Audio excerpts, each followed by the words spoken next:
नमस्कार शेतकरी मित्रांनो, आज आपण आलेलो आहोत छत्रपती संभाजीनगर जिल्ह्यामध्ये. दादा आपलं नाव सांगा.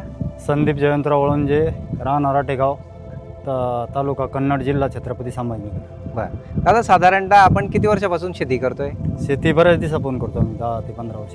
बरं. आणि मल्चिंगबद्दल तुम्ही केव्हापासून वापरताय? मल्चिंग आता 2 वर्षापासून करतोय. 2 वर्षापासून करताय.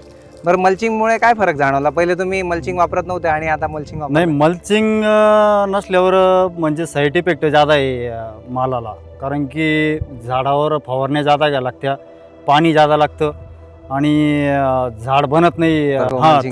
तण तर लगेच विशेष नाही, ती मंजुरी वाचते आपली पूर्ण. बरोबर. दादा आपलं क्षेत्र किती आहे? 1 एकर आहे. 1 एकर आहे. आणि हो. बेडची साईज किती आहे? 4 फूट आहे. 4 फूट आहे. आपण आता डॉक्टर मलचा 4 फुटाचा जो बंडल लावलेला आहे, तर यावर कोणते कोणते पीक लावले आपण?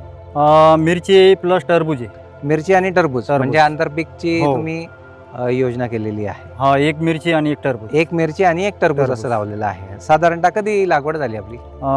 लागवड झालेली ती 15 फेब्रुवारी. 15 फेब्रुवारीला लागवड झालेली आहे.